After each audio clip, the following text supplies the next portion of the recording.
This is Racelets IndyCar Podcast. Here are your hosts, Fred and Sydney.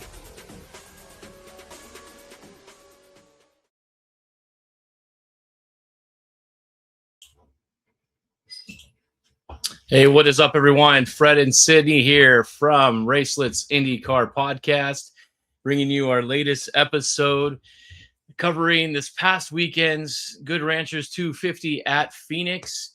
So much that we want to unpack and talk about.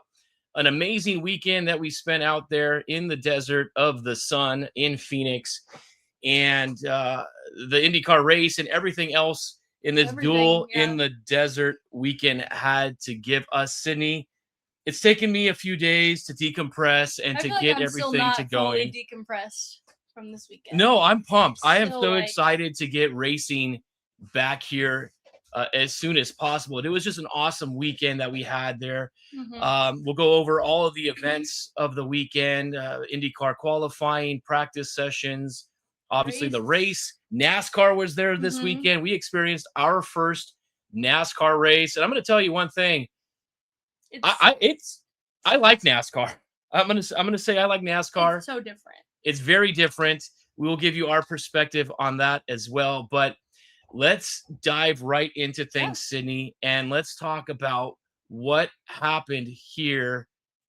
Well, first, before we even start with that, all of our channels are right here below.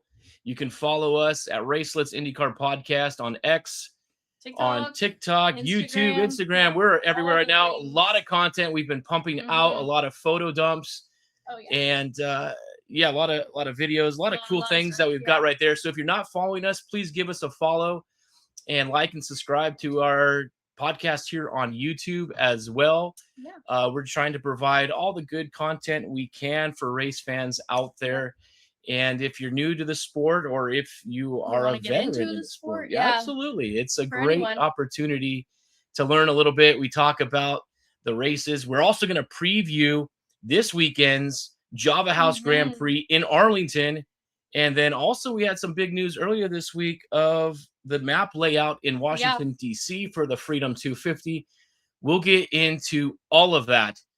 But first, Sid, let's go back. We drove out to Arizona early Thursday and didn't have a chance to get to the media bullpen session with IndyCar drivers, unfortunately. But when we did get down to the track, it was time for the ARCA racers, and we were able to see just exactly, what this whole track, this oval track in Phoenix was all about. The dog leg that they had in turns 1 and 2 there, and it was really cool. I was very impressed. When you walk in or drive in, it's incredible to the facility. It's right there, smack dab, right up against the hills.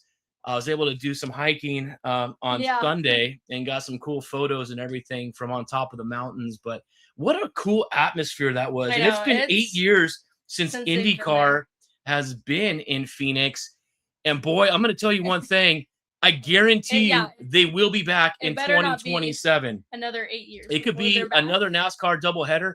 That would be fantastic. I would prefer racing under the lights maybe on Saturday evening. But Phoenix, I think we're going to be back in 2027. But we saw the ARCA race on Thursday night, and then we were back early at the track on Friday morning, practice session as well. And to kick things off in that practice session, cars were on track. They weren't really getting a full racing experience with other cars on track. It was more, just getting the times down and getting ready for qualifying. But it was Felix Rosenqvist who in practice made contact with the wall, destroying the left rear end of that car. Felix and the Meyer-Shank team was out of commission. They didn't even have a chance to qualify for the race. He did have a great race even without qualifying, and we'll talk about all the results of the race. But that was the biggest thing I think of the weekend. In the beginning of the practice session was Felix Rosenqvist crash. And I even came up, I don't have it with me, I don't know where I put it, but I got a little piece of shrapnel from the car. I wanted to take a bigger chunk for a souvenir, but Mike Shank was like, no, I need to take that. We got to put all those things and inventory all of that. But yeah, practice session was really fun. Good to see the cars back on track, racing at a short oval. Yeah. And then that led into qualifying, right? Yeah, qualifying. What happened at qualifying, babe? Well, let's start with Will Power. Okay. Because I think that was the craziest part, was he crashed. So we know Will had a bad experience in St. Pete the week before, not the way he wanted to start his new chapter of his racing career with Andretti. Mm-hmm. And yeah, like you said, because of his bad performance at St. Pete, he was one of the first to qualify.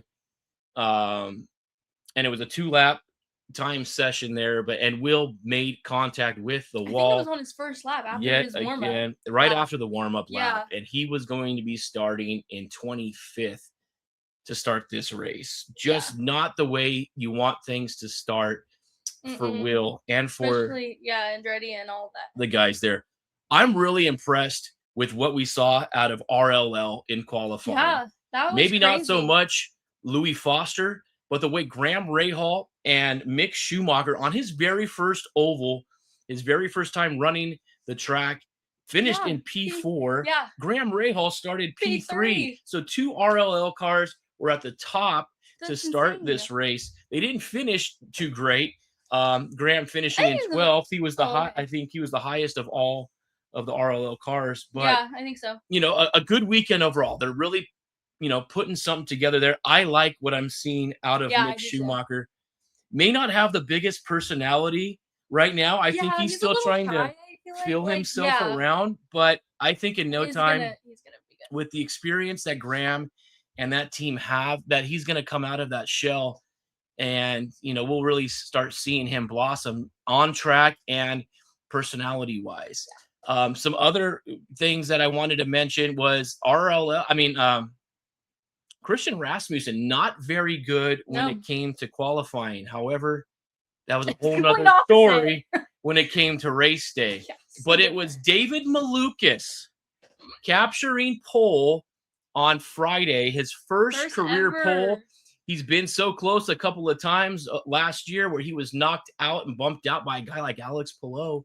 Yeah. Or I don't remember who it was. Yeah, even last week, David, fantastic qualifying. He ends up getting his first pole of the year. And that was so exciting for David. He was super stoked. He tested really well. He did. He was here in Phoenix. P1. Yeah, he was P1 on the first day of testing, and that really carried over. Remember, Penske's always been really good. Especially on ovals. Especially on short track ovals. You know what they do at Gateway.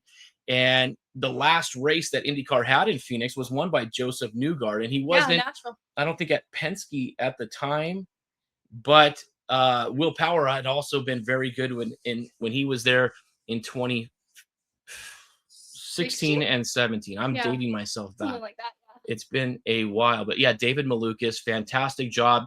He started the race on pole, and it was so great. I mean, we rushed over to the 12 Verizon car and congratulated David, gave him a big hug, and he was just so ecstatic. And he was so it's great because this has been a long time coming. He's got big shoes to fill, big expectations.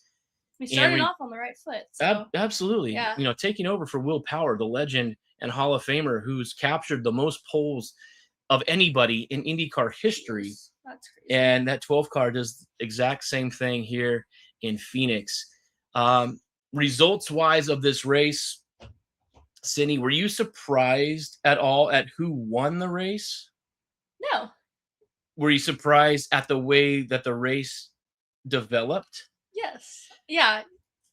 So let's go in, and right now we're going to show you the results from Phoenix right here.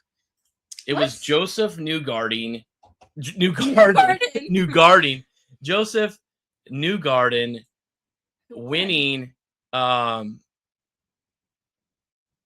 his this race here this past weekend. There he is on the when he pulled his car up to victory lane right there, pointing and tipping his hat at us as we were screaming and shouting at him. Fantastic race by Joseph. No surprise. So I asked a lot of the Fox commentators who their pick was to win this race, and Joseph was the guy. Kevin Lee, I asked him, and he said, "Oh no, Joseph's going to win." And I think we asked Hinch as well, and he's like, "Yeah, I think Joseph is going to win this race." And sure enough, he did, taking over in the final 8 laps. Yeah, that was overtaking Kyle Kirkwood of all people, who was leading this race for majority. I think he led Kirkwood. It was 47 laps before Newgarden took over and ended up winning that race. But other notables that finished in the top was David Malukas, finished in P3. He did get that podium. But not the overall result that they had wanted. Pato Award, P4. Another strong performance for Pato to start the season. Marcus Armstrong, a fantastic weekend as well. He finished in 5th.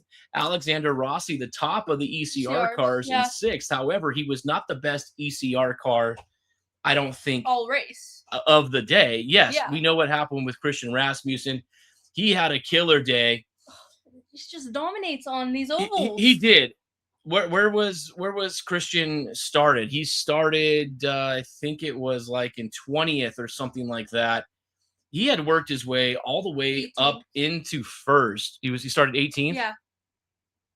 Worked his way all the way into 1st. He led for 69 laps of this race, and he was putting some distance in between him and the cars following him. But it was Will Power that we talked about earlier, who started in last in this race, had worked his way all the way into 1st. We were witnessing something totally incredible. And then those guys started getting a little bit testy. Will Power making contact with Christian Rasmussen, ultimately really deciding both of those drivers' fates of that day. If you see behind us right here, when watching the replay of this race, and that puts us on to the next part, where Rinus VeeKay takes out Alex Palou. Alex started in 10th, and he was flying. He was working his way up. Yeah. I think he was in 4th at the time. Like 6 spots. VeeKay tried to make a move up high and made contact with Alex, ending Alex's day. So sad. And guys, this is the first time since 2024, June of 2024, that Alex had not led a lap of a race, and the first time he has relinquished 1st place overall in the standings. Can you imagine? That reign that he has had, that dominance that he has had for nearly 2 years of calendar time. He's currently sitting 5th in the standings, but it was that crash right there. Talking to Alex and Ricky Davis after that, they put all the blame on Rinus VeeKay for this, and I could agree with that. Me too. I think for a couple of the cars, especially here in Phoenix, the way the spotters were positioned and the commands that they were giving out to their drivers, and we saw that again in the NASCAR race as well. I think there were some obstacles in which they just couldn't properly tell where the other cars were. And unfortunately, that ended Alex's day. He's currently, like we said, sitting 5th only 19 overall. Only 19 points. 1st, but still. Yeah. We'll go over the complete standings. I've got all of this here as well. But tough going for Alex. He had just won in St. Pete the week before. Didn't qualify well, but they did get that car tuned in, and he was racing an incredible race until that whole situation had happened. But tough going there for Alex. Yeah. But he'll get it back. We've got Arlington coming up. It's another road course or street course, and we'll see what happens. But it was Joseph Newgarden winning this race. And Penske was celebrating their 60th anniversary this weekend, and they swept both races, both the IndyCar race with Joseph Newgarden winning, and then in the Sunday finale race NASCAR. of the Straight Talk Wireless 500. It was Ryan Blaney, also of Team Penske, coming away with a victory. And it was so funny because Joseph was wearing Blaney's shirt. Yeah. It was funny. Each picture on him. Penske IndyCar driver Was in had a their diff- yeah. own NASCAR driver that they were following. I think Davis was with Austin Cindric, and Scotty Mack was with Joey Logano. But it was great that they just really combined and put this show together. The two. I like Sid when this is the first time I've seen a driver intro like this, where they had the stage brought out on track. They had fireworks, they had flames going. Not that many people were out on track for the IndyCar race, but when it came to Sunday's NASCAR race, it was like going to a WWE event. It was insane. I mean, it was crazy. I've got so much cool photos and videos that I've took over the weekend. Really cool to see what NASCAR is doing. Yeah. They had over 1.2 million viewers watching this race. Oh my gosh. When I believe the last time that IndyCar was in Phoenix, they had maybe 250,000 total viewers. The seats and grandstands were packed. Filled. It was a tremendous setting. Everything just worked out fine. The biggest question, I think, was how was the racing going to be? We heard from some of the drivers at practice and in qualifying, trying to get to that high line, saying it just wasn't there. But that high line did come in later on and proved some really good end of the race. Racing. 565 total passes in this race. That's crazy. That's right? A lot of passes. And for a track that no one knew what the passing was going to be like. Yeah, and it wasn't really side-by-side racing either. It was, passing on the straight parts and very good racing altogether. We had those earlier cautions, but other than that, I think they ended the race like on 142 laps of green or something like. They had a good stretch going. But Joseph Newgarden winning the race. He's now sitting number 1 in the championship. If you look at the current standings right here, we have them listed below. Newgarden at 78 points. Kyle Kirkwood, who finished second, is sitting second place right now as well. Scotty Mack in third. Didn't have the greatest of weekends as far as qualifying and practice. Yeah. In fact, he told me after practice, his car was shit. He straight up said, my car's shit. Yeah. And he still had a fantastic outcome this weekend. He's currently sitting in third in the points, just 12 behind Newgarden. Pato Award, another fourth place finish. He's in fourth at 63 better not be his points. lucky number this season. No, I think so. And when we get into the preview of Arlington and our picks, I think you're going to be leaning a little bit towards the number 5 car, aren't you? Okay. Alex Palou, like we mentioned, 5th place right now in the standings, 19 points down. He'll make that up. We know that. Yeah. But it was kind of refreshing and nice to see somebody new win a race. Yeah. For quite a while. We haven't seen that. And I expect, again, nobody's really raced in Phoenix before. Now we're going to another new track in Arlington, Texas. Nobody has raced there before other than like sim racing. There's not a whole lot. So I think we could be in for a treat. Yeah. And on top of that, we've got a new qualifying method as well that we will talk about. But to wrap up the top 10 here in points, David Malukas, 56 points. Christian Lundgaard at 54. Marcus Armstrong, currently 8th. And then Marcus Ericsson, 9th. Wow, okay. And Alexander Rossi completing the top 10 right now. He's got 42 points. Wow. So the standings are getting tight. 19 points separating 1 from 5 in that.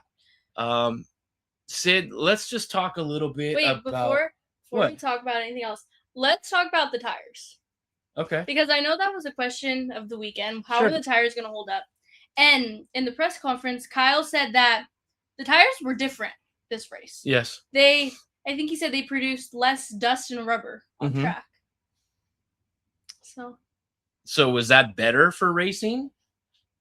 I think it was. I think it was. I think at the end of the day, these guys thought that this race was better than anybody had expected. And you talking to other media members and other fans, I would have given this race an 8 to an 8.5 as far as the ratings go. I think it was a fantastic race. I haven't been to an oval in a very long time. The last oval I had gone to was up in Fontana at the Auto Club 500. And this was a really, I think IndyCar is going to be back. I think. Yeah, I think so. I put a petition out there.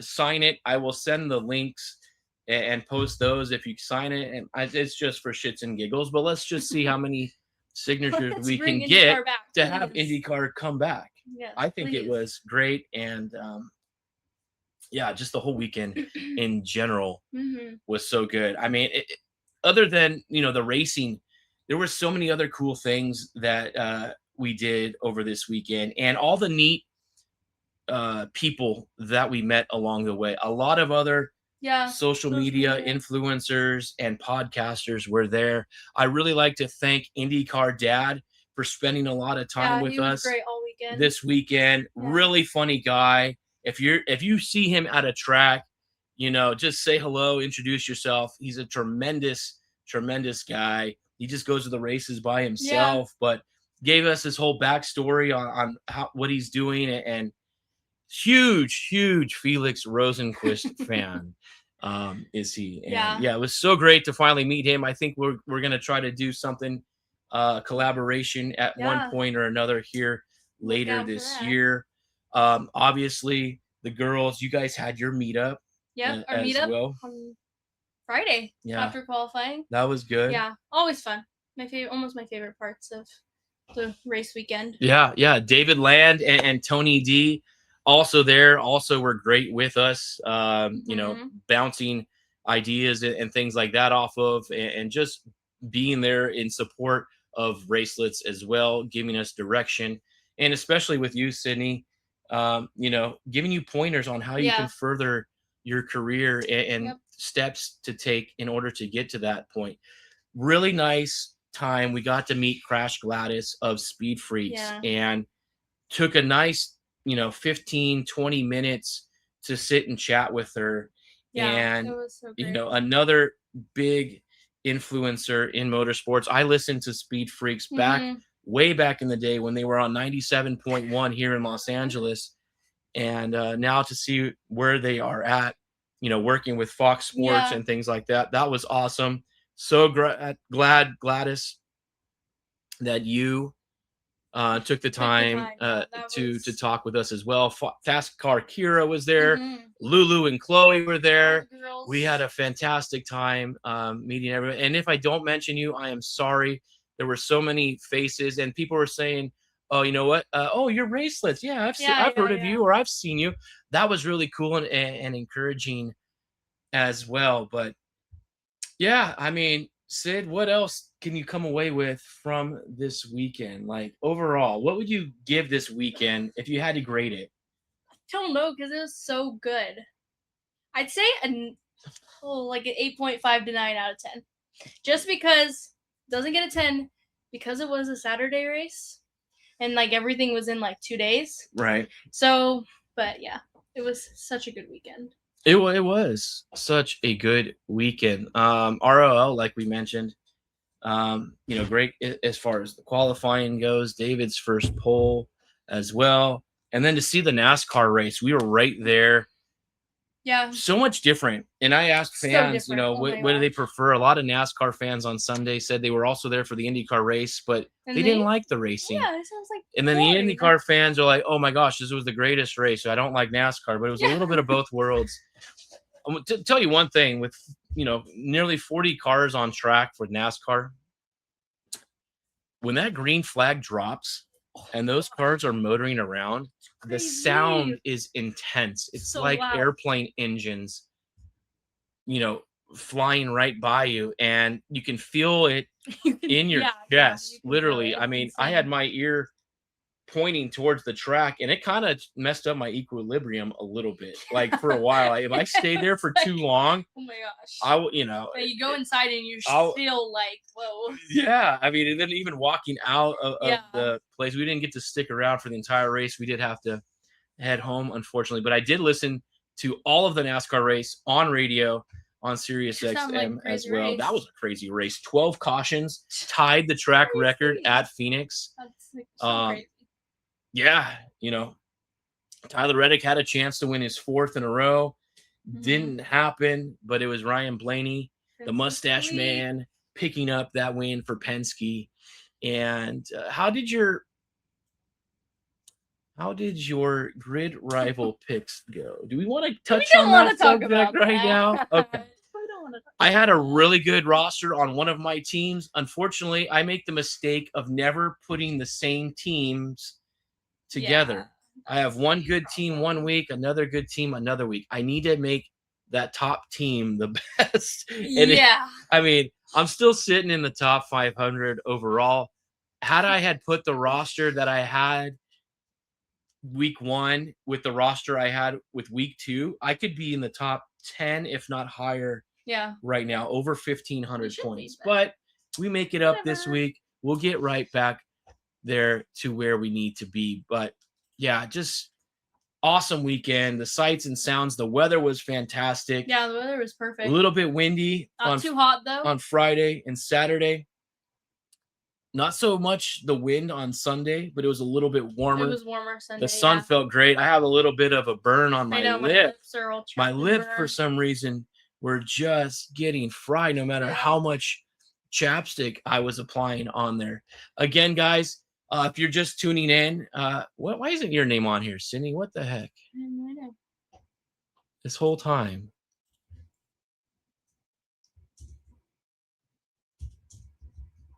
There. God, I apologize for that. Now you're officially back on the show. I wish I can go back and edit that, but we're not going to do that. We're just going to do this all in one take. Do we want to cover Grosjean? Well, you want to cover Grosjean? You should cover him. We should cover him. Okay, so Romain Grosjean didn't do bad as far as qualifying, but when it came to practice, it was not his weekend. He was not able to practice at all in the second qualifying and the second practice session or the Highline practice. Yeah. And we had heard from somebody at IndyCar Radio that it may have been a hybrid issue. At that point, I don't know if that's what it was or not. And then on Sunday, he didn't even have a chance to fire up the car and to put any laps down. They pulled his car right back. I did get a video that I posted on Twitter of him, visibly upset. You know how competitive of a guy Romain is, and to not go out there and even give it a try was disheartening. And you got to feel bad for the guy, whether or not you like him or not. Just wasn't the weekend. It turns out that it was actually a clutch issue, as Grosjean did inform me later on. They had a chance to get the car back about 150 laps left to go, but at that point, let's just fix the car, get it ready and race ready for Texas, because there was no point in coming back. It was same thing goes with Alex. Ricky Davis did say they may have had a chance to get Alex's car fixed. Unfortunately, at that point, let's just cut our ties. We're going to have our losses this weekend. Unfortunately, we're going to rebuild and go back Arlington for next week. Again, all of our socials are below. Like and subscribe. This is Racelets IndyCar Podcast. Follow us on X, Instagram, TikTok, and YouTube. Yeah. You can also follow me personally, Freddie B_sports, and Sydney loves Indy. Sydney, you just had your 16th birthday. I did. On Monday. Happy birthday to you. Thank you. Pretty amazing birthday. It's hard to top trip. this one, isn't it? Yeah, it is. The best one so far. But if we keep the birthday traditions going, maybe we'll be up in Portland, because that will be my birthday weekend. Let's do it. We'll see if that happens. That would be awesome. So after Sunday, the first set of news that came out was the Freedom 250 track unveiling. A lot of anticipation as to what that track would be like in DC. And here is a picture of it right now. It's only 7 total turns, a But it lot of looks- straightaways. looks You're huge. going straight down from Pennsylvania Avenue. And what is that right there? Ninth Street or whatever it is. Yeah, and you make a sharp turn going down 7th Street, A lot of straights. Independence Avenue, a lot of straightaways. Yeah. I wonder how this is going to be as It far as looks racing huge, but goes. it's only like 2.7 miles, I think.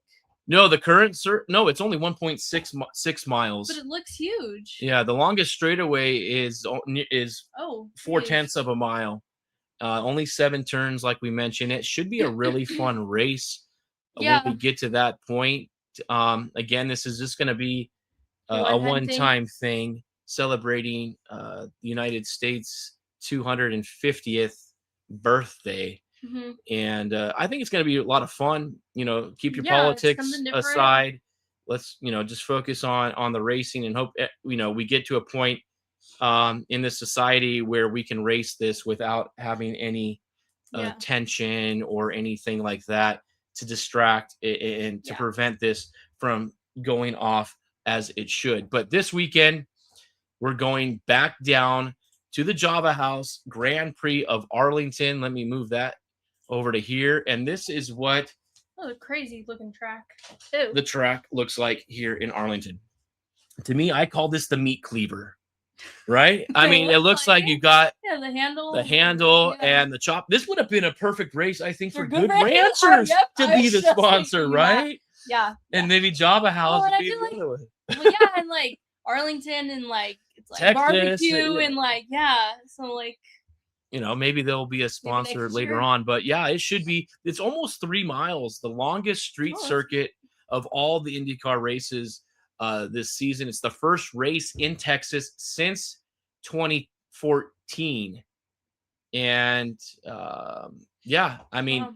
we're going to be racing around Globe Life Park where the Texas Rangers play, and Jerry World, Cowboys Stadium where the Dallas Cowboys obviously play. The little bit of a grandstand section that they've got there. They'll have some hospitality, a lot of room to walk around and watch from general admission as well. I'm really looking forward to this again. Nobody has raced here yet. Here's an overhead shot of exactly what the map looks like. And it's going to be going down, a long straightaway. You come around turns 1, 2, and 3, 4, all up in there, go back the other direction. That's going to be a lot of fun. Should be make for some really good racing. But let's touch on qualifying. Tell us about qualifying, Sissy. Well, the first part of qualifying is normal. So like Group 1 and 2 will go out, and then Fast 12 will go out. But Fast 6 is different, and it's one car at a time for one lap. One timed lap? Yeah, one time lap. Okay. Try to get a warm up, and then now I'm trying to think how I feel about this. People said it should be really good, and that it used to be like this, but like I've never seen it like this. So It's been they've had the Fast 12 and then the Fast 6. I prefer it like this, to be honest with you, because you don't want to be held back, and you don't want another car on track to slow you down. To slow you down and prevent you. I mean, qualifying really matters, especially on street courses and road courses. Your position matters. And I really like this. It really puts an emphasis on getting into that top 12 and then into the top 6 and then see what happens. You only have a one timed lap as well. Yeah. I'm really excited I'm really to curious to see how this is how that plays out. Because it's long and like there's the turn, so I've only ever seen it on an oval, so I'm curious. Nearly 3 miles. That's like an F1 track as far as that goes. We're gonna get some really good speeds on that as well. We also have some really cool new liveries coming into play this weekend, and thank goodness Graham Rahal and RLL is going back to the awesome. It looks a little different though. Shell, the awesome mobile 15 good. car as well. I like the white. That debuted at Thermal last year. Just a beautiful car. And so I am going to have to pick this one up in a die cast and add to the collection. It's just such a nice car. Graham's having a fantastic season. Yeah. Speaking of Graham, we had a nice little chat with him. We did. Obviously, I'm a big hockey fan. Sydney, Me too. you're Me a too. giant hockey fan as well. The Los Angeles Kings are our team. And we talked with Graham. Graham is a Columbus Blue Jackets fan, and we spent a good 10, 15 minutes talking hockey. And Graham is going to be joining us at some point later this year, and we're going to talk hockey for a good segment or two. Yeah. And then we'll also Change it up talk a little racing. bit. But yes, Graham did say he will be joining Racelets later on in the season. But yeah, and it was funny because Monday our Kings played the Blue Jackets, and I tweeted out there, I was like, it's our Kings versus Graham's Blue Jackets.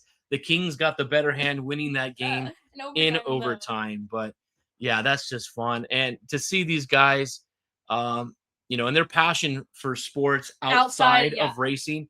I really liked what we saw this past year with the guys and the state of Indiana and all the Indiana teams. We had the Pacers, who went on a magical run, unfortunately lost in the NBA Finals. And then you had the Colts starting off a tremendous season. Then Daniel Jones gets hurt, and they go on and lose every game to end the season. And then the University of Indiana Hoosier football team winning the national championship. I really love how the state really brings everybody together, because Indy is the hometown of IndyCar. A lot of drivers and teams make their homes there. But yeah, I'd like to do maybe a segment later on this year where we can talk with some of the drivers and, you know, just talk about things outside of racing as well. Another really cool car. I've been looking forward to this for a while. This one looks so This good. is Felix Rosenquist. I love that Texas color. A&M car. Giga Maggies. I love that car. It's that color, maroon. And I hope that we see some of the military in support of Texas A&M at this race as well. They're a big military town and school. But yeah, what a cool car. He had a really nice car. I didn't care for it as much, the Tom Petty car that he had the first couple of races. It's kind of just like another black and red car, as always. Yeah, I mean, the Grateful Dead car, the tie-dye was just my favorite, so good. I think. And then I love the Metallica car. The Creed car was cool. But this Texas A&M car, really neat as well. Yeah. I like that. And what they are doing with Texas A&M University and the state of Texas on this part. But yeah, so cool. We have some other cars that just came out earlier today. It looks like Marcus Ericsson is going to be driving a new livery as well. And Christian Rasmussen is going away from that neon greenish color on his Java House Splenda car, and it's going to be white. It's going to have the navy and the blue and a little bit of yellow, but also white around the side pods of the car as well. So it's going to look a little fresh as well on that. I'm really looking forward to this race. Yeah, Sydney. I am too. We talked with Ricky Davis. I always mention Ricky because he's like a grandpa to us. Yeah, it is. He's the guy we like to go to, and he's such a sweet guy. You know, wore the bracelets you made for him. Both he and Alex wearing and supporting your bracelets. Yeah. But he said, yeah, this is going to be a tricky race because we're just going to be racing in between concrete barriers. And nobody knows what to expect from this going forward. Sid, if you had to make an all-out prediction right now for my race winner, for your race winner, not knowing anything, who are you going with and why? My gut has been telling me all week Pato's gonna win. Just a gut feeling. Is it because of his Mexican-Texas ties? I don't know. It's his. I don't know. I just have a feeling. I don't know. There's been a lot leading up to this. Obviously, Pato and Era McLaren having their fan fest today, and really, doing a lot within the community. I think this is a good race for Pato as well. Maybe another good race for Kyle Kirkwood. I think we've seen him turn the page. He is the street course, a technician in that. Another guy who's been really good at street courses is Kiffin Simpson. He had another good outing this last weekend, finishing 10th at Phoenix. Great. I think Kiffin Simpson could have a strong weekend as well. Mm-hmm. But the Penskes, they're surprising us so far this year. The complete opposite from where they were last year with the controversy and the DNFs and the disaster. So far, so good this season with Penske. Any other notable names or anything like that you wanted to talk about, sis?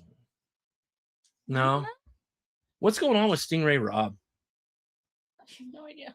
No idea? Let me see here. I'm going to get off camera here for a second. I pulled up an interesting stat. Let me see if I can find it here real quick. But yeah, rough season for the Juncos. Yeah. Number 77 of Stingray Rob right now. I don't know what is going on with that. Yeah, I mean, Renus is doing fine. He qualified well, should have raced well. Unfortunately, but he had that mix up with Alex. So this is the stat here on Stingray Rob. So 51 career starts, 0 podiums, 0 poles, 0 race wins, only 2 top 10s in 51 career starts. He's only led 44 laps as well. And it's not good. And I feel bad for the guy. I really like Stingray, really great person. I love the cause, the supporting the troops and prayer.com and things like that. But man, he's really got to produce, and I hope we see something turn around for him. How did the other rookies do this last weekend, sis? Well, Kyle Collette and Dennis. We can talk about Dennis. Let's talk about it. Because he also had an incident in Phoenix with Rasmussen. Well, actually, after watching the replay, he didn't ever touch Rasmussen. No? He just spun that car. It looked, and I thought at the time that Christian had hit him. But yeah, Dennis he had spun and was driving backwards for a second. He was able to get that car flipped back around, but that could have been a scary situation had he not been able I was like, oh no, to get that car back going. So his first oval as well. Kyle Collette, still going through some growing pains. He finished in 19th overall. Mick Schumacher, the other rookie, in 18th. Dennis Hauger finished the highest of all rookies at 15th. I think this weekend, Sydney, I expect Alex Palou and Scott Dixon, all of the Ganassi cars, to do really well. Marcus Armstrong has done outstanding so far this season. He just finishes with top 10s. I feel like he just does his own thing. Time. Like, I feel like he's away from the drama. He just races and I don't know. Yeah. He just races. He's good. Yeah, he's good. He's really good. He doesn't usually get caught up in any altercations on track. Usually finishes the races as well. Yeah. And tough sledding for Felix, but he did finish in 12th for that other Meyer Shank car. They had a good weekend. Yeah. Considering the crash and not qualifying, So and he was the biggest mover. He did get the biggest mover award as well, starting at 24th and finishing in 12th, pulling 12 spots in doing so. Christian Rasmussen would have been the top mover. Yeah. I think if he doesn't have that contact with power, that he blows through the field and destroys everybody. And we've seen it before. Unfortunate. We've seen him do that before. Yeah, another unfortunate set of circumstances. He was not happy at all. No, he wasn't. In regards to that. I know Will tried apologizing to him after the race, but I don't think Christian really wanted to hear it too much at that time. But I don't know. So the current standings, like we mentioned, are right here below. Of all these other guys here, Scotty Mack, he can have another big weekend. Yeah. Like we said, Marcus Ericsson is currently he's had a better season. A better season again. And like I said on our preview show for this season, I think this is the deepest. Needs to have a better week. he needs to have a better season. He does. This could be his final season at Andretti as well. But why aren't you on camera there, Sissy? Let's get you back in frame here. Yeah, good start for Marcus so far through the first 2 races. But there's so much parity, like I said before, that I think this is going to be really tight for the whole season. I don't think a championship is going to be decided as early as we've seen last year and the year before. But Penske's domination can continue. They've been good. Yeah, we'll see. They have some new liveries as well. I think Newgarden's going back to the PPG paints car. And I think Scotty McLaughlin is in the Dex Imaging, the printer wagon I think so. for the Thirsty Threes there. Oh, another cool thing, and I thought this was rad. I got to meet Joey Chestnut. And if you don't know who Joey Chestnut is, Joey Jaws, he is the greatest competitor, the greatest eating. How do I put this? The greatest professional eater of all time. Gross. He set the record with 76 hot dogs. That's disgusting. And he was not eating this weekend. They had a little charity event for some firemen in the area, but I did get to see Joey Chestnut. I did snag a hot dog and was eating it and posed for a picture with him. That was kind of disgusting. Yeah. But just really cool overall experience. NASCAR also put on a concert as well before the race. That was pretty cool. That was Craig Morgan concert right there. If you're a country music fan, that was a neat concert. I like how they invited everybody out onto the track. And you're able to walk the track for a little bit, walk in that little midway area. And the pyrotechnics and everything that went on with this show was like WWE style, like entertainment, something that I had not experienced. And I think it was really cool. To see. I can't wait to see a lot of people, which was like crazy to me. Definitely. This will be, I think, IndyCar will be coming back next year. Will it be a double header? I hope so, because it was actually really cool. Yeah, but I hope it's a night race. Yeah. So Doug Bowles, if you can make this happen. Then we got qualifying in the morning. Like Friday be practice day, qualifying morning, and then night race. I think you're onto something there, Sissy. Real quick, Sid, do you want to plug anything right now? I know you're currently an ambassador for Java House. What is your code here to save some? Sydney Boehm 10. Save 10% off your next Java House order. What is it now? Hold on, I'm typing this in here. Sydney Boehm 10, all caps. Sydney Boehm 10. Yep. Yes. So tell us what that ambassadorship with Java House is. Well, I'm new to this. I just started. So we just kind of like promote them and get people to buy from Java House. So the Java House is sponsoring ECR, the race this weekend in Arlington. And if you want to buy, we've purchased before. You can get it off of Amazon. They have samples at the races. They've got such an assortment of products. They've got coffees. They've got cold brews. They got lattes, energy drinks, sports drinks. My favorite are the iced teas. I'm not much of a coffee person with the pods, but I'm going to be ordering them. But the white peach tea, the best one. That is so good. It's so refreshing, and all you have to do is you crack open the pod, you pour it in a cup of ice water, and you're set and good to go. So if you're interested in ordering, go to javahouse.com. I'll post a link in the video description. But use that code right down there below, Sydney Boehm 10, and save 10% on your order, and it's for a good cause as well. Yeah. So pretty cool. Yeah. Well, that basically kind of wraps up this whole show. I don't know if there's anything else you really want to get into. No. I mean, there were a lot of food vendors at the race. I didn't really get to sample any of the Yeah, food, we weren't really up unfortunately.